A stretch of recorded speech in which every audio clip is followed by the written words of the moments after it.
Perfect. Perfect. Perfect.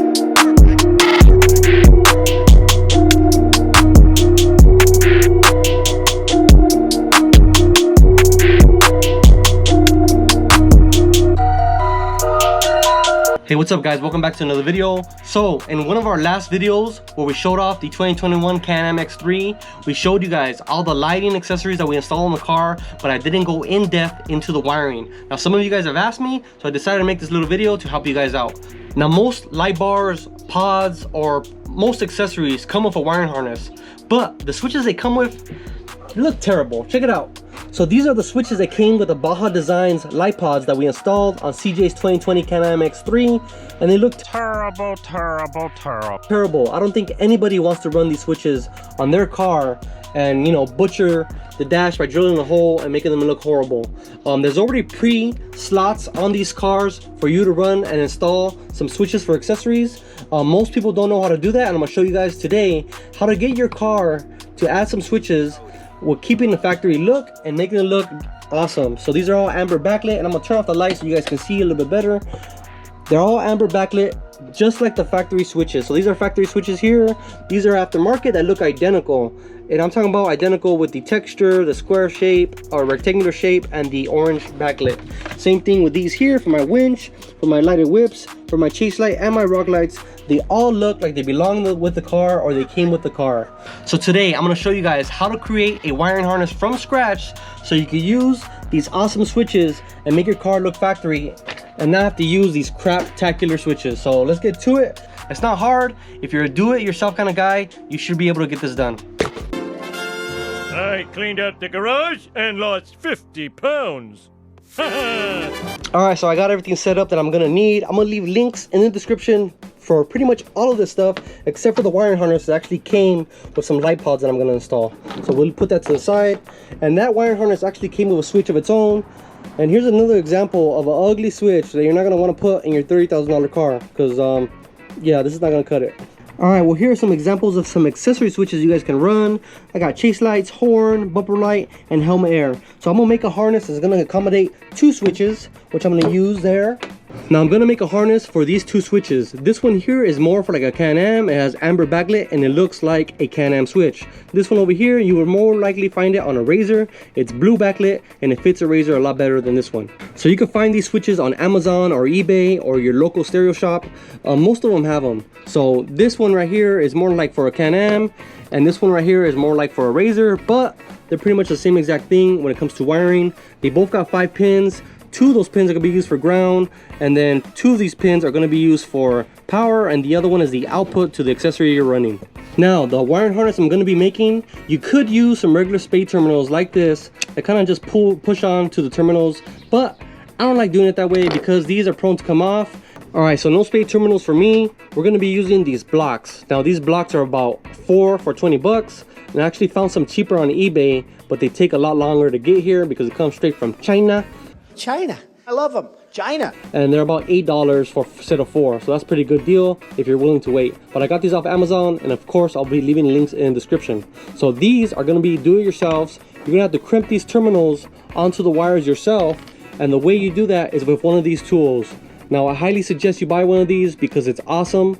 It's a double action. It crimps the terminals perfectly, like I'll show you in just a little bit, and you won't have any issues with the terminal falling off the wire because it's going to be a really good connection.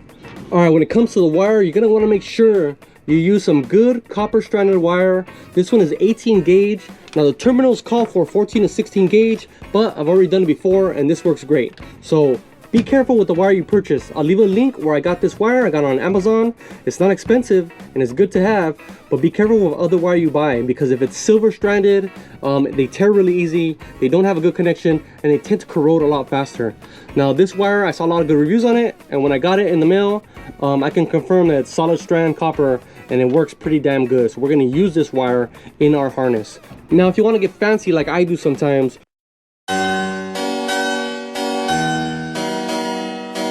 you're gonna want to get some of this nylon braid.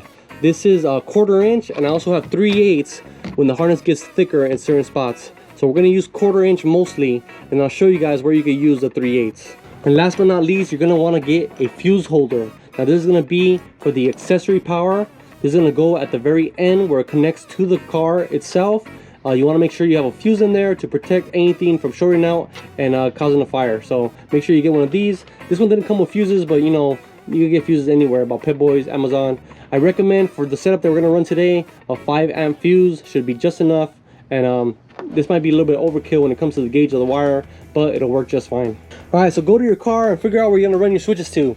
So I'm going to run one switch here, hypothetically, obviously, because I already have all my stuff done. But say you're running a switch to this section here in the center console and one to the very left hand side of the driver. You're going to run 2 sections of wire, and you're going to meet them down behind the center console and run it into one harness. So if you guys aren't aware, on a Can-Am X3, the positive, negative, and accessory are located right to the right of the center console, and we're going to use that to get our power. Now on a Razor, it's usually underneath the hood, and it's going to be the same exact process. It's just a difference in length of wire. So let's get to making the harness. All right, so each one of these switches is going to get 3 circuits that go to this block. So grab 3 wires. One of them is going to be negative, one of them is going to be positive, and the other one is going to be your control circuit for the accessory you're running. Now so far I got 3 wires here. I put electrical tape every few sections here, or every foot. Now you're going to want to cut this to the length that you're going to need it, and I'll show you in the car the length that I'm going to need this first section. Alright, so I cut a section of wire to length. As you can see, this will come out potentially in one of these switch locations. It's long enough that it would go over the steering column, through the dash, down here, and I left plenty of excess wire that I won't be short when it comes to connecting everything here at the junction. So now we're going to make another section that's going to go from this switch location to about here. But remember, leave a little bit of excess, maybe another foot would be perfect. This time we're doing the same exact thing, but with a white wire. So the switch is a different circuit. Alright, so I have 3 circuits running to that switch location. I have 3 circuits running to this switch location. Now obviously this would go over the steering column, away from any moving parts, but this is just to show you guys because this is not actually going on my car. And then they will meet here behind the center console at a location where they can be wired together. So now where the 2 sections of wiring meet together here, you're going to run 3/8 nylon sleeve from here back. Now you don't have to do this step. I like to do it to protect the wiring. And then from here up, you're going to have 2 different sections of 1/4-inch nylon strap. So we're going to do that now. Now I do have some excess wire, and that's okay. We're going to tape it up right here and then cut the excess wire where they're all even on this section over here. Alright, so check it out. I taped it up where the 2 harnesses meet. I cut the length of wire to where I want it. And now we can actually pull the whole harness out. We can run this nylon sheath over it, protect it, and then we'll go back to reinstalling it after we install the sheath and we do the connectors all at once. Now we're going to go ahead and get the bundle of harness, and we're going to run the nylon sleeve over it. We're going to use a 3/8 for the thicker section and 1/4-inch for the smaller sections. Now this is 18 gauge wire. On my personal car I use 20 gauge. The thinner the wire, the easier and more wire you can run through one sleeve. Now with that being said, 20 gauge is probably a small wire, but we're not going to be running any high amperage circuits through these switches, so it shouldn't be a big deal. So we'll go ahead and grab our nylon sleeve and run our wires through it.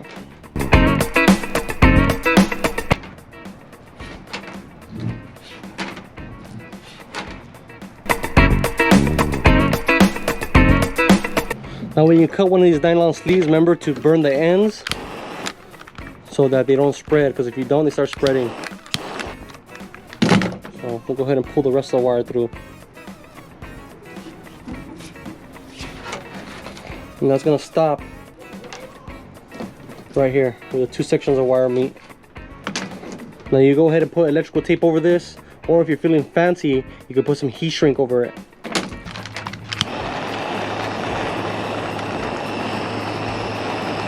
Alright, so the heat shrink makes it look really professional. You don't have to do it this way, you could just use electrical tape, but it does look good. So we're going to do the other sections with the 1/4-inch nylon. Alright, so this section is going to be for the power junction block. We'll get to that in a second. But first, we're going to do the wiring switches. I'm going to show you guys how to do the wiring switches. Alright, so go ahead and strip all the ends. I like to strip about a 1/4-inch, a little bit more, but about a 1/4-inch off the end, and that's where you're going to crimp with the terminals. So these 2 switch sections here, each of them is going to need 5 circuits. what we're gonna do is you're gonna jump one to the other, and you're gonna just use small little sections of wire to do that. And I'll show you guys that in just a second. All right, so on the block itself, you can see which way it goes. There's a little hole in there which lines up with this pin, the black pin, and they just clip in just like that. And you're gonna do 1, 2, 3, 4, 5 terminals. And I'm gonna show you guys how to make the jumpers. They're really, really easy. So get yourself a section of red wire, strip both ends, same way, about 1/4 inch each. Get a black wire, do the same exact thing to it. All right, so for your section of switch here, you're gonna use one of the grounds and pin and twist them together. You're gonna get one of your terminals, which is this guy, put that in just like that, and you're gonna need this tool here. Now don't even try using these generic wire strippers. You have to use one of these crimping tools. That's the only way to get a perfect crimp on this terminal to wire so it's nice and strong. So as you can see on this tool, there's different sections. Now we're gonna use the one that says 18 to 20, and that's gonna be the perfect one we need to crimp this terminal. I'm gonna have it backwards.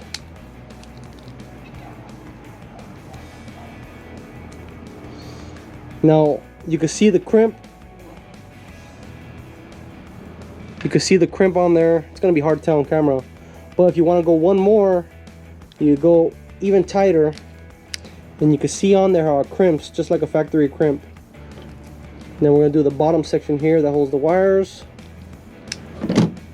and that's not gonna come off. That's nice and tight. So that's one terminal. Now this ground is gonna get its own terminal here. We're gonna do this again. This goes on here like that. We're gonna use the 18 to 20 section.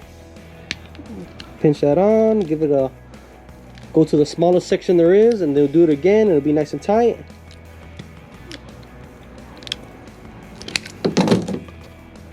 So these are super tight. You're not gonna have to worry about these ever coming off. We're gonna do the same thing for the red. Give them a slight twist together. Put them on the terminal. And crimp them together. And I think you guys get the gist here.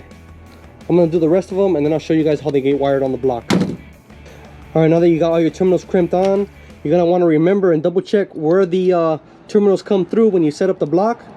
And I can see them here. Now the very two top ones are gonna get grounds. So the ones that are two on by themselves here at the top, they're gonna get grounds. So we're gonna put 2 grounds through there. You're only going one way, should clip in.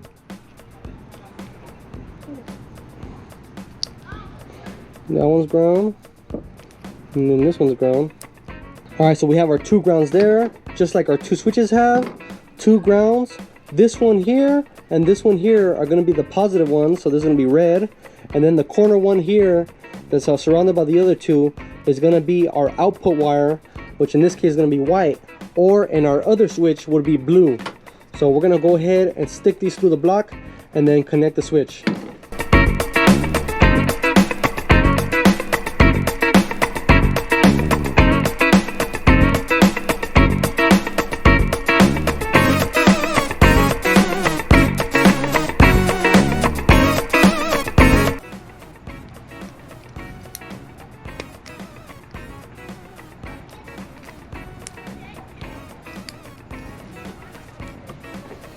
Alright, so there it is. Now I am going to leave a picture diagram in the link in the description so you guys can see how this goes, so you don't rely on just the video.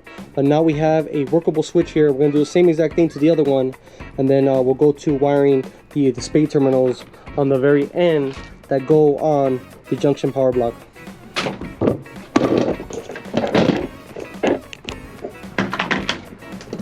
The difference in wiring.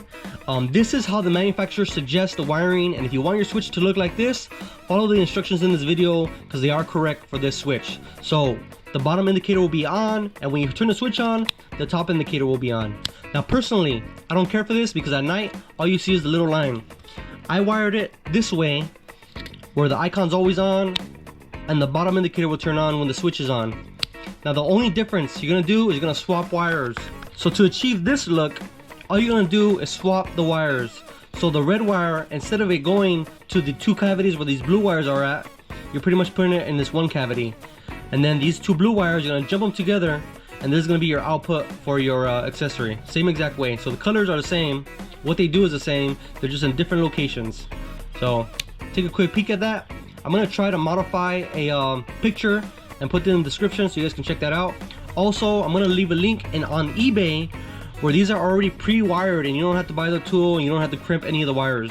But they are a little bit more expensive. They're like 13 bucks each for the block with the wires and terminals already hooked up. And all you have to do is pretty much, you know, solder your wires or use some butt connectors. So I just wanted to mention that because I really like the way this looks on my car better. And if you want it to look like this as well, just follow the instructions, but make sure you rearrange the wires so they're just a little bit different. So in the section that's gonna go to the junction block, go ahead and strip all the wires. Go ahead and put the two grounds together and put one of these ring terminals on. Now I like these because they're heat shrink. Then put a ring terminal on one of your fuse holders.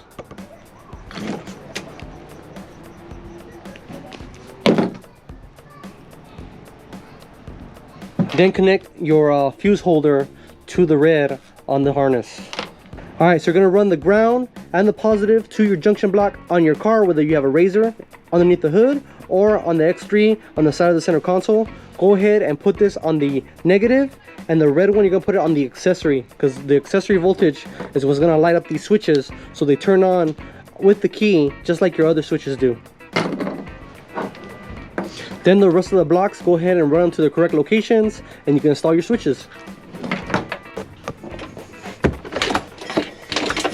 Now you got your switches installed. Obviously you would zip tie and put this in a safe location, avoiding any moving parts. You would go here to the junction block, take off these 210s, and we're gonna run the positive and the negative. Now, because I don't have any fuses that actually fit this fuse holder, I'm gonna go ahead and chop this off and put it, put it direct. But do use a fuse holder.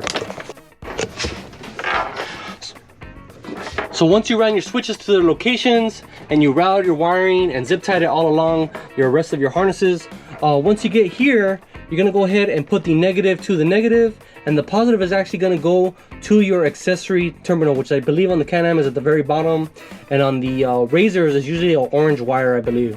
So I did remove the fuse holder because I actually didn't have any of these fuses on hand, but do use a fuse holder. Don't be like me in this situation. So we're gonna go ahead and put this on here. Alright, so once it's wired to the junction block, you're just going to be left with the trigger wires.